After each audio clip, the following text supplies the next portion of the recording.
बिस्मिल्लाहिर्रहमानिर्रहीम, अस्सलाम वालेकुम। आप देख रहे हैं हेड ऑन और मैं हूं मुनीब फारूक। CDA वफाकी हुकूमत के ज़ेर इंतज़ाम Pakistan institute of medical sciences यानी PIMS, ये वो हस्पताल है इस्लामाबाद के अंदर जिसका सालाना बजट तकरीबन 10 अरब रुपए है। फुटफॉल बेशुमार, इस्लामाबाद के बड़े सरकारी हस्पतालों में से एक।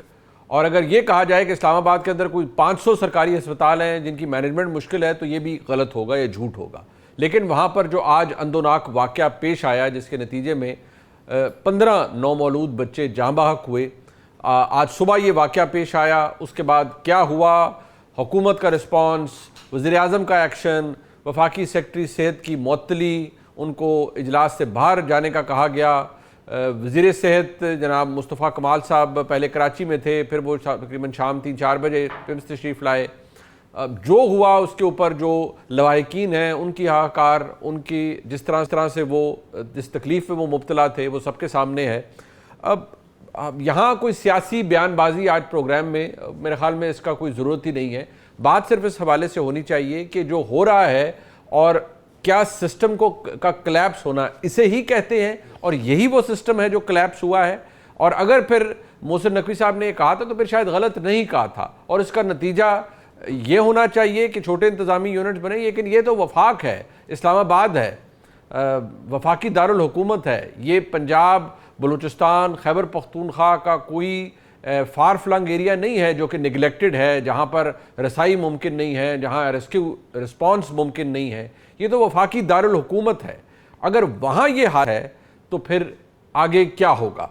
यही वो सवाल है जो मैं अपने तमाम मोअज़्ज़ज़ मेहमानों के सामने रखूँगा। मेरे साथ लाहौर स्टूडियोज़ में मौजूद हैं जनाब इफ्तिखार अहमद साहब, किसी तारुफ के मोहताज नहीं है, सीनियर सहाफ़ी हैं। बहुत शुक्रिया इफ्तिखार साहब आपका।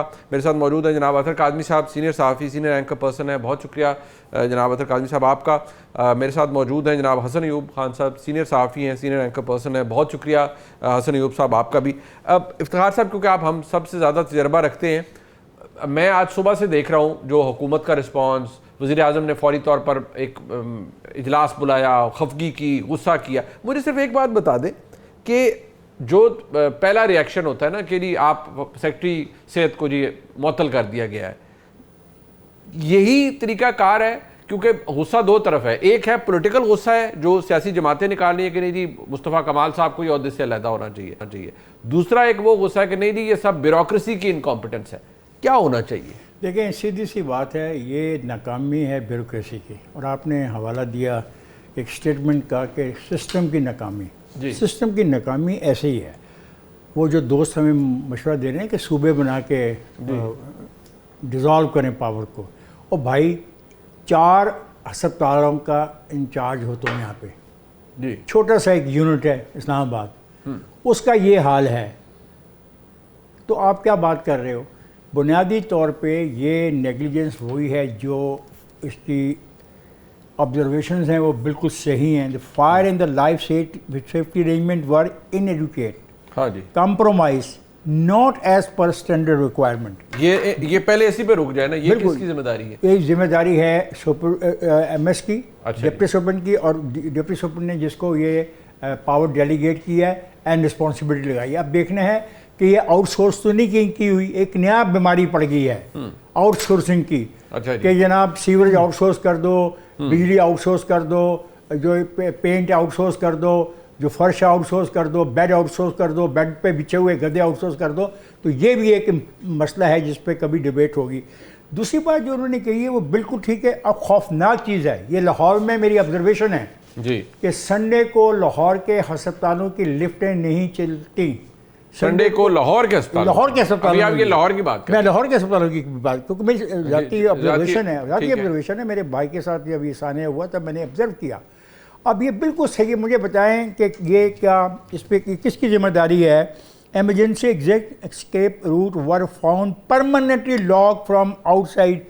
अब मुझे बताएं कि किसकी रिस्पॉन्सिबिलिटी है? मतलब वहाँ के मुकामी मैनेजमेंट की रिस्पॉन्सिबिलिटी है ना। ठीक है, और फिर अगला भी देख लें कि जो पॉइंट है वो बड़ा इंपॉर्टेंट है कि क्राउड मैनेजमेंट नहीं हुई। क्राउड मैनेजमेंट तो खैर बात की बात है ना, सानिया तो हो चुका था। सानिया इसलिए हुआ, दरवाजे बंद थे, लोग जा नहीं सकते थे। ठीक है जी। जो एयर कंडीशन फटा, वो उस एयर कंडीशन को अगर वक्त पे चेक किया जाता होता ये, और फिर आग बुझाने वाले आले किधर थे? और ये तो छोटी छोटी बातें हैं जिसके नतीजे में इतनी अहम जाने चली गई। मतलब आप कहते हैं कि मिनिस्टर इस्तीफा दे दे और वो अपने सेक्रेटरी निकल जाए, ठीक है आप करें, मिनिस्टर का भी इस्तीफा लें और सेक्रेटरी को भी निकालें, लेकिन हकीकत ये है कि गवर्नेंस ख़त्म होती जा रही है हर जगह पर। बट आप जब कहते हैं कि एक तरफ सिस्टम का क्लैप्स होना, यही कहते हैं, आप कह रहे हैं ठीक है वाकई सिस्टम का क्लैप्स होना ये है, गवर्नेंस भी नहीं है, तो आर्ग्यूमेंट तो यही दिया जाता है ना जी, क्योंकि ऑल्दो ये इस्लामाबाद का वाक़या है इसलिए मैं इसको उस तरफ नहीं लेके जाना चाहता सूबों वाली डिबेट के अंदर, लेकिन बार बार ये कहा जाता है कि जी जब तक पावर डिवॉल्व नहीं होगी, अटेंशन ज़्यादा नहीं मिलेगी लोगों की, तो फिर उसका मसला हल नहीं होगा। लेकिन ये उसके खिलाफ भी काम करता है ना ये आर्ग्यूमेंट कि अगर इस्लामाबाद के अंदर ये नहीं हो सकता। मैंने पहले ही आपको जवाब दे दिया कि बाई सेइंग इट के सूबे छोटे होंगे तो ज़्यादा तवज्जो दी जाएगी। मैं कहता हूँ ये 4 अस्पतालों का एक इलाका शहर है जिसमें 4 अस्पताल इस मिनिस्ट्री के हैं जिम्मेदारी, वहाँ पे ये हाल है। अच्छा मैं क्योंकि अतर साहब और हसन अयूब साहब दोनों इस्लामाबाद बेस्ड हैं और आई एम श्योर, क्योंकि मेरा तो जाना उस तरह नहीं हुआ, मेरे आप दोनों को कभी ना कभी ऑब्वियसली पिम्स में आपका पर्सनल एक्सपीरियंस भी रहा होगा। अतर साहब स्टार्टिंग विद यू, ठीक है जो इनकॉम्पिटेंस है या जो कुछ भी हुआ है, ब्यूरोक्रेसी या हुकूमती वजीर, हुकूमती मशीनरी वो भी रिस्पॉन्सिबल है?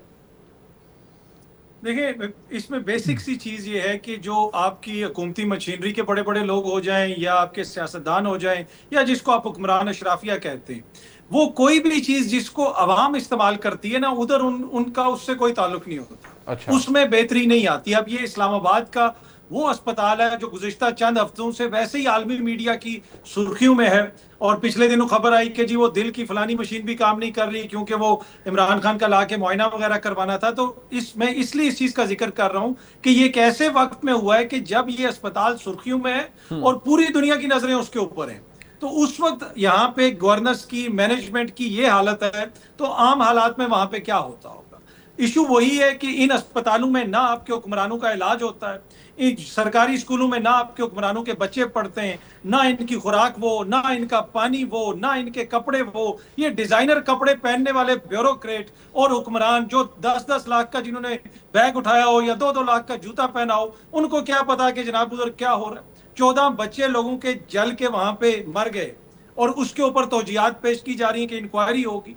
दुनिया के किसी महजब मुल्क में इस तरह खुदा न खास्ता एनिमल शेल्टर में आग लग जाए तो अभी तक ऊपर से नीचे पता नहीं क्या कुछ हिल चुका हो। लेकिन अगर ये कहा जा रहा है ना कि इस अफसर को मुअत्तल किया जाए या उस सेक्रेटरी को मुअत्तल किया जाए, मैं उसकी मुखालफत करता हूँ। क्यों मुअत्तल किया जाए? क्या बाकी सारी जगहों पर चीजें बेहतर है?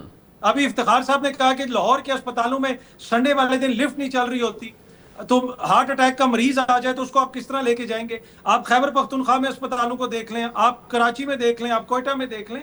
तो ये कहें कि जी 2 अफसरों को हम 4 दिन बात करेंगे, ये कर दें, इनसे इस्तीफा ले लें। वो 120 दिन के लिए मुअत्तल किया उन्हें, 120 दिन के लिए। यार कमाल है, बड़े जोक यार, बड़े जोक, बड़ी ज्यादती किया। मैं कह रहा हूं उनको फौरन बहाल किया जाए। मैं मुजम्मत करता हूं उनको जो मुअत्तल किया गया। दूसरी बात यह है कि 4 दिन हम भी बात करेंगे। आज शाम को प्रॉम्प्टर के ऊपर अपने प्रोड्यूसर से लिखवा के दोस्त पढ़ेंगे, दानिश्वर बनेंगे कि ये हो गया, वो हो गया, कोई तेज पढ़ेगा, कोई आहिस्ता पढ़ेगा। 4 दिन के बाद हम भूल जाएंगे।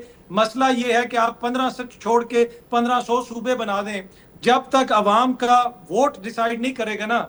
अब अनफॉर्चुनेटली इस वक्त हालत यह है कि हुक्मरानों का ताल्लुक नहीं अवाम से, जो कच्चा पक्का वोट से ताल्लुक था उसके ऊपर भी अब सवालिया निशान है। खुद ही हुक्मरान इत्तेहादी एक दूसरे को कहते हैं। और इस्लामाबाद की तो अब 3 सीटों को देख लें, उनका कितना बड़ा मसला बना और चीजें कहां तक पहुंची। तो जब तक अवाम के हाथ में चीज नहीं आएगी, अवाम के हकीकी नुमाइंदे नहीं होंगे, तो टू बी ऑनेस्ट इसी किस्म की सूरत हाल रहेगी। अवाम के नुमाइंदगी हकीकी नहीं है हसन अयूब साहब, क्योंकि आप भी इस्लामाबाद के अंदर हैं, आप को भी पिम्स के बारे में बहुत पता है, बल्कि शायद हम सबसे ज़्यादा पता है। मुझे बताएं ये इनकॉम्पिटेंस ब्यूरोक्रेसी की है या वाकई जैसे कहते हैं ना जी बड़े जो मुअज़्ज़ज़ मुल्क होते हैं जमहूरी, उनमें जो बड़े ओहदों पर बैठे हुए लोग हैं वो जिम्मेदारी कबूल करते हैं, ख़ास तौर पर अगर उन्होंने खुद ना भी कुछ किया हो, लेकिन वो ये कहते हैं ये मेरे ज़ेरे इंतज़ाम है, मैं जिम्मेदारी इसकी कबूल करता हूँ। तो क्या ये प्रॉब्लम है या वाकई जो इफ्तिखार साहब और अतर साहब ने कहा है वो मसला है कि जब तक हुक्मरानों के बच्चे या हुक्मरानों की फैमिलीज इन अस्पतालों में नहीं जाएंगी, इनका स्टैंडर्ड कभी ठीक नहीं होगा? अच्छा, बहुत शुक्रिया मुनीफ फारूक साहब। एक तो सबसे पहले बड़ा इंतहाई अफसोसनाक वाक़या है, और ये जो वालिदैन जिनके नौमौलूद बच्चे जो है आज दुनिया से गए हैं, मैं उनका दर्द महसूस कर सकता हूं, क्योंकि मैं खुद भी 10 साल कबल 17 अगस्त को मेरा भी जो बेटा है 1 दिन का था और उसकी डेथ हुई थी। तो फिर उसकी जो तकलीफ है, हालांकि तभी मौत थी, लेकिन इवन देन उसकी तकलीफ आज भी जो है मैं महसूस करता हूँ, और बिलखुसूस इस वाक़े के बाद तो मैं ज्यादा ही महसूस कर रहा हूँ। और अपने बच्चे को कब्र के अंदर उतारना, चाहे 1 दिन का ही क्यों ना हो, थोड़ी तकलीफ होती है उसकी। जी, पहली बात ये है कि सबसे पहले तो जो ये वाकया हुआ है, इसकी मुकम्मल इंक्वायरी होनी चाहिए, और तहकीकात जब तक सामने ना आए हमें पहले ही अपनी अदालतें नहीं लगानी चाहिए। बच्चे चले गए दुनिया से, वो वापस नहीं आएंगे। लेकिन एक चीज मैं ये जरूर कह सकता हूं कि क्योंकि मैं इस्लामाबाद का ही रहने वाला हूं, और हमने अपने सामने जो पिम्स अस्पताल के अंदर जो है वो बढ़ते हुए रश को देखा है। देखें, ये शहर एक शहर को केटर नहीं कर रहा पिम्स हॉस्पिटल। ये 3-4 अजला से मरीज जहां पर आते हैं, यानी आप ये देख लें कि अटक से लोग यहाँ पर आ रहे हैं, चकवाल से लोग यहाँ पर आ रहे हैं, गुजरखान से लोग यहाँ पर आ रहे हैं, कश्मीर से लोग यहाँ पर आ रहे हैं। तो इवन के यानी हसन अब्दाल वाला वाह वाली साइड से भी लोग इधर आते हैं, हरिपुर से लोग आ जाते हैं यहाँ पर इलाज कराने के लिए। तो ये बहुत बड़ी एक आबादी को केटर करने वाला है, और ये सैचुरेट हो चुका है।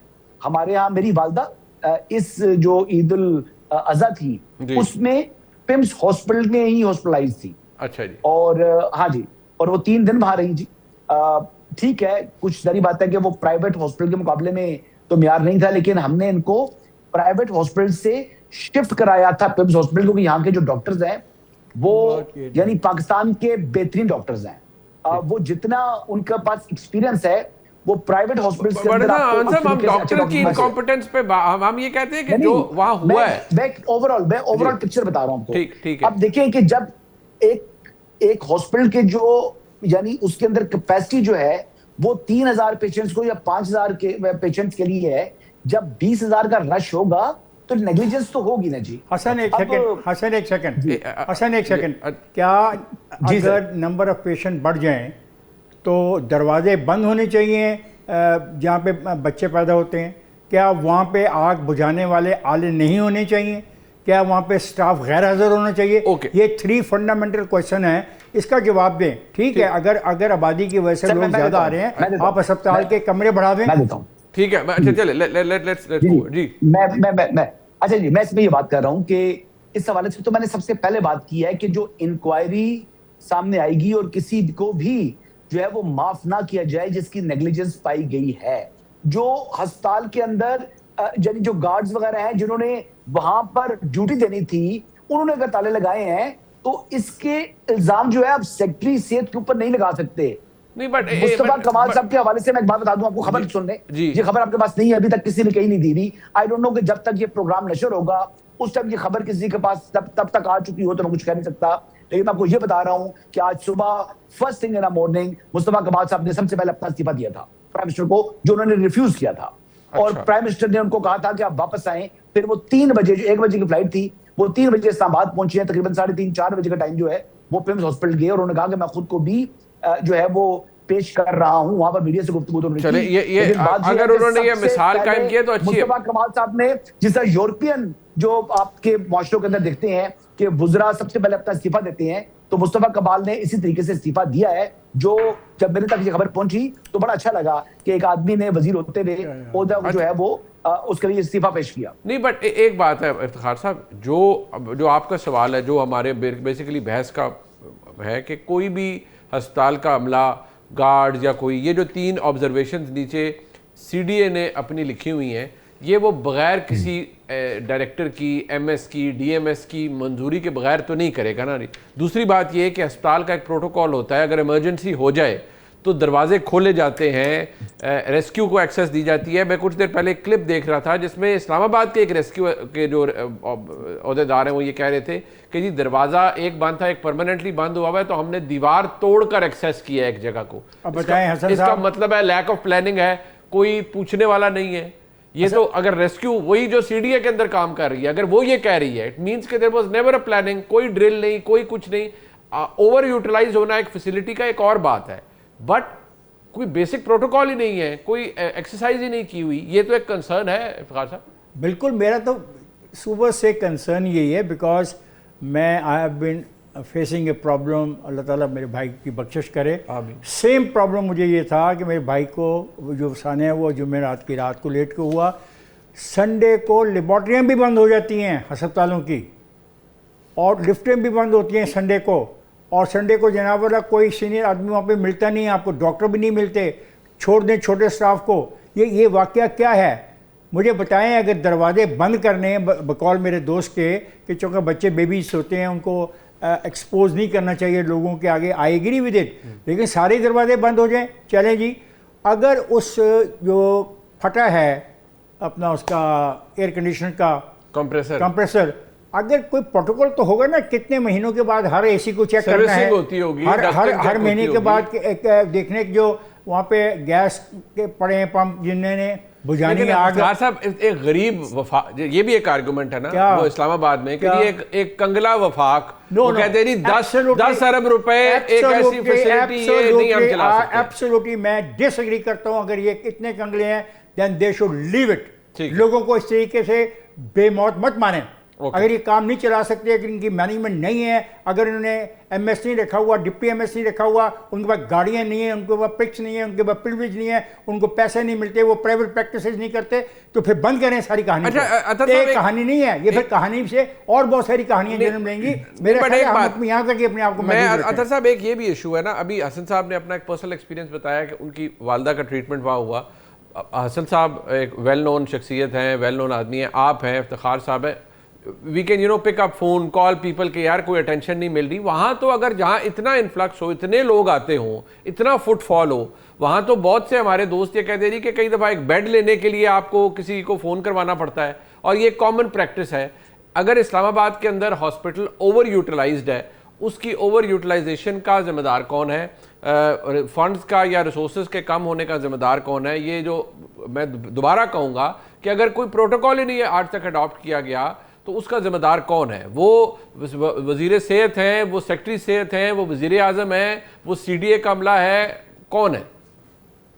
नहीं, जिम्मेदार उसका अतर काज़मी, मुनीफ फारूक, हसन अयूब और इफ्तिखार अहमद, ये जिम्मेदार है। इसमें तो आप क्लियर हो जाए। नहीं, ये मैं संजीदगी से आपको बता रहा हूँ, इसमें किसी किस्म की कोई गुंजाइश है। जिम्मेदार हम लोग हैं, इनकी कोई जिम्मेदारी नहीं है। क्या ये वही इस्लामाबाद नहीं है? पिछले 1.5 साल में इसमें कितने फ्लाईओवर और अंडरपास बने? कोई मुझे बता सकता है? कितने दरख्त कटे और कितना पैसा किस किस चीज के ऊपर लगा?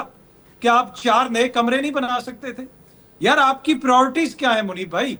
असल इशू ये है, जब अवाम आपकी प्रायोरिटी नहीं है, आपने टोटल मेकअप करना है सुबह से शाम तक। जनाब ये इधर इसके ऊपर मेकअप कर दो, ये अंडरपास बन गया, ये मेकअप हो गया, ये नई दीवार बन गई, ये यहाँ पे नई बिल्डिंग बन गई। ये भाई आम बंदे की जिंदगी को बेहतर करने के लिए आप क्या कर रहे हैं? आपके पास इतना वाफर पैसा है कि इन सारे मंसूबों के ऊपर आप पैसे लगा रहे हैं। आप जो बाकी सारी चीजें भी हो रही हैं, बाहर से इंपोर्टेड गाड़ियां आ रही हैं आपके लोगों के लिए, इंपोर्टेड गाड़ियां।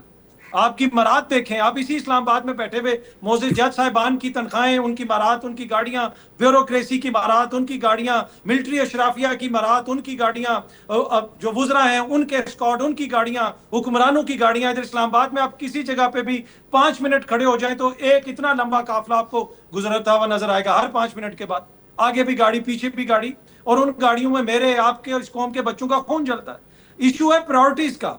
अगर आपकी प्रायोरिटी अवाम होगी तो आप इन चीजों पे ध्यान देंगे। अदरवाइज बहाने बनाने हो तो 100 बहाने बनाए जा सकते हैं। अवाम ज्यादा आती है, ये है, वो है, फिर 25 करोड़ में से 12 करोड़ को मार दें, एक दफा इकट्ठा करें और मार दें। ये वही वजीर सेहत है ना जिन्होंने पिछले दिनों बताया कि पाकिस्तान में 1300 बच्चा रोज मर जाता है मुनासिब खुराक ना होने की वजह से।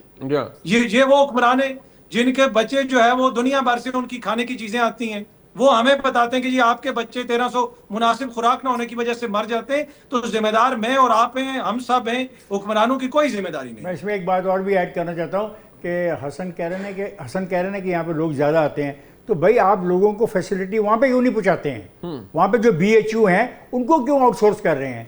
अच्छा, उनको लोगों के हवाले क्यों करें? उनको इंप्रूव करें ना। अच्छा, मैं वहाँ पे ये फैसिलिटी जाके मैं अभी पीछे को हसन अयूब साहब मैं आपसे एड्रेस कर रहा हूँ आप, मैं इस्लामाबाद अच्छा मुनीब साहब एक लाइन में छोटी सी चीज ऐड कर दूं। जी आप भी वालिद हैं, मैं भी वालिद हूं। हमारे बच्चे की तबीयत खराब हो, पूरी रात नींद नहीं आती। बिल्कुल ऐसे आपने लोगों के बच्चे जला के मार दिए और आप तौजियात पेश कर रहे हैं। शेम ऑन दिस सिस्टम कि कैसा निजाम है? पूछिए उस माँ से जिसने 9 महीने अपने पेट में रखा। I agree with you. और अब आप इस तरह की यहाँ पे आके जो है कोई एक वजीर आता है वो एक तौजीह पेश करता है, दूसरा आता है वो दूसरी तौजीह पेश करता है। ऐसे वालिद, मेरा बच्चा बीमार हो, मैं पूरी रात सो नहीं सकता हूँ। ये कैसा निजाम है और कैसे लोग हैं, बेहिस लोग हैं कि हर में इंक्वायरी होगी, ये होगा वो होगा।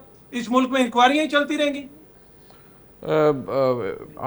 जो आपने कहा है नथिंग लेफ्ट टू इमेजिनेशन में, अतर भाई जाहिर बात है, being a parent my self, ये बड़ी तकलीफ दह बात है। और जो वालदैन ये जिन जिन इनके साथ हुआ है हम शायद सोच भी नहीं सकते। एक ब्रेक शामिल करते हैं प्रोग्राम में, ये बहस जारी है, हमारे साथ रहिए।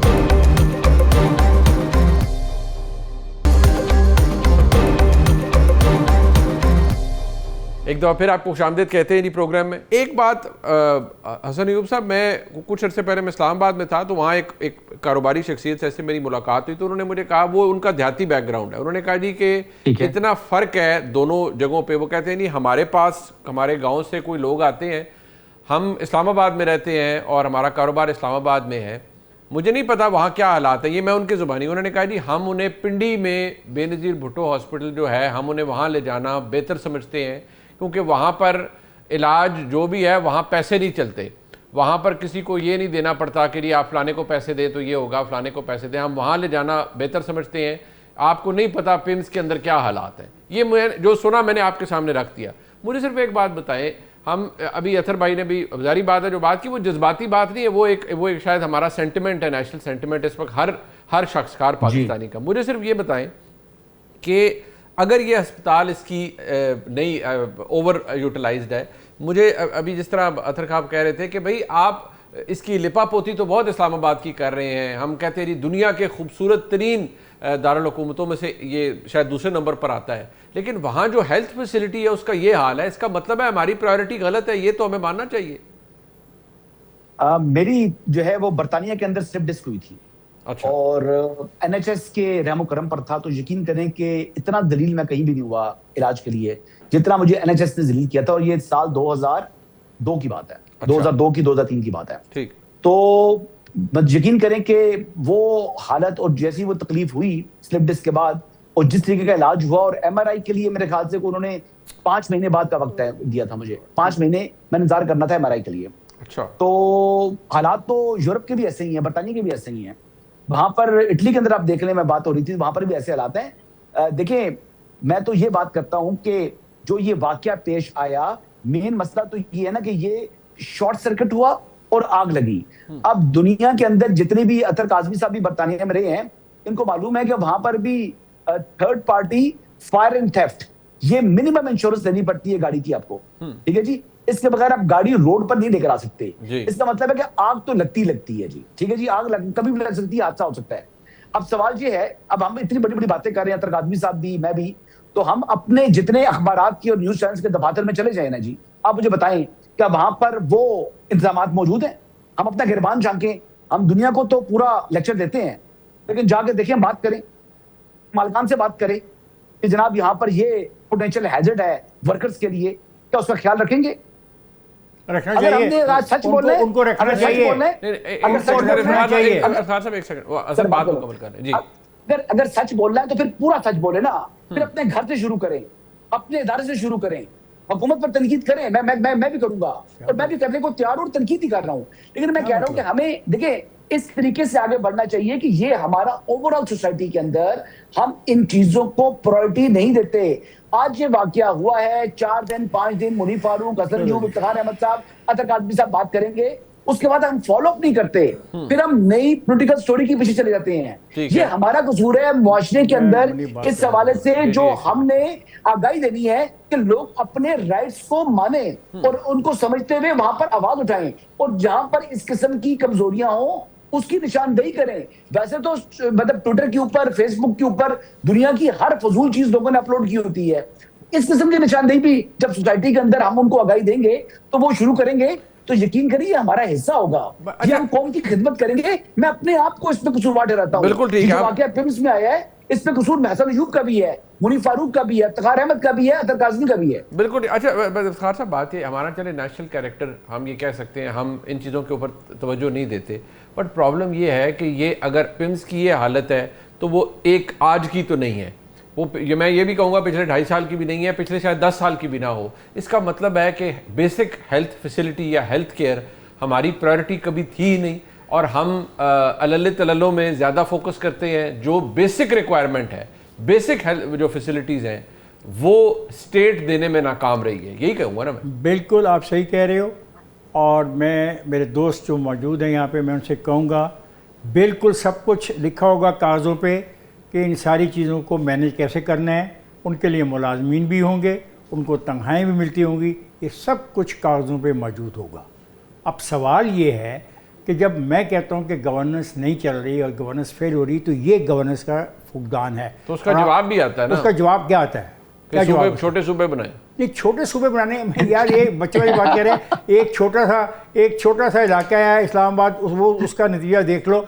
छोटे सूबे बनाने का इशू कुछ और है, कभी उस पर बात करना, पूरा एक प्रोग्राम करना है। छोटा सूबा बनाना आसान नहीं है, उसमें देखा जाएगा। अब जोर ये आ रहा है ना कि भाई गवर्नेंस नहीं है, हम इसीलिए कहते हैं गवर्नेंस नहीं है। बेहतर हो। देखो जानो, गवर्नेंस नहीं है। ये जो हसन चूँकि बहुत अच्छा डिफेंड कर रहा है अपने मौक़िफ़ को, आई अप्रिशिएट हिम, लेकिन मैं कहता हूँ हसन, तुम एक रज़ा कराना तौर पे जितनी तुम्हारे में मोहब्बत है आवाम के लिए और जो जज्बा है तुम्हारे में खिदमत करने का, कल से तुम एक काम करो। अल्लाह ने तुम्हें इतनी पैसा दिया है, सहूलत दी है, नाम दिया है, तमाम अस्पताल में जाओ और देखो कि वहाँ के जो आग बुझाने वाले आले हैं वो काम कर रहे हैं, और उन पर तारीख भी पढ़ लेना कि कितने पुराने हैं और कब उनको रीफिल करना था। चलो यही काम कर लो, फिर पता लगेगा वे डू वी स्टैंड। आप मेरे घर की बात कर रहे हो, यू हैव ए राइट कि क्या मेरे घर में आग बुझाने का आला है नहीं है, you have a right, but my dear sir, हम गवर्नमेंट की बात कर रहे हैं, हम एक निज़ाम की बात कर रहे हैं। उस निज़ाम के लिए मैं अपने टैक्सी से पैसे दे रहा हूँ, मुझे उस पर इत्मीनान है कि मैं इस अस्पताल में जाऊँगा तो मुझे सेहत मिलेगी। ये क्या बात है कि आपके नौमालूम बच्चों की लाशें लेके आओ, उनकी लाशें मेरे ख्याल है पहचानी भी नहीं जाएंगी शायद। क्या बच्चों वाली बात है? यानी इतने खौफनाक वाक़या हुआ है, हम I can not justify this at all. बिल्कुल जिस किसी भी की जिम्मेदारी है, खा वो क्लर्क की है, खा वो चपरासी की है, खा वो मैकेनिक की है, और फिर देखना है कि उसको किसने इम्प्रूव किया, किसने प्रमोट किया, किसने शाबाश दी, और ये सिस्टम कब से चल रहा है। और ये बात बिल्कुल ठीक है मुनीब की, ये आज का वाक़या तो नहीं है, ये वाक़यात तो आते हैं। हम इन वाक़यात पे किसी को सज़ा देने को तैयार नहीं हैं। हम लेपापोती करते हैं कि भाई इसको निकाल दो, उसको रख लो। आपको मैंने एक दावत दी है, अल्लाह ताला ने आपको ताकत दी है, नाम दिया है, शोहरत दी है, इक़्तिदार दिया है, माइक दिया है, बात करने का सलीका भी दिया है। जाइए पिंडी के तमाम अस्पतालों में जाके देखें कि वहाँ पे in the case of emergency, खुदा न खास्ता अगर अस्पताल में आग लग जाती है तो एग्ज़िट करने के जो सीढ़ियाँ वो कितनी हैं, क्या वो एग्ज़िट करने वाले रास्ते क्लियर हैं, क्या किसी की ड्यूटी है या नहीं है। Let us do this thing, आप करें, फिर मेरी जिम्मेदारी लगाइएगा, कुछ काम मैं भी कर दूंगा। प्रोग्राम का आखिरी हिस्सा, एक ब्रेक ले रहे हैं, वापस आ रहे हैं, हमारे साथ रहिए।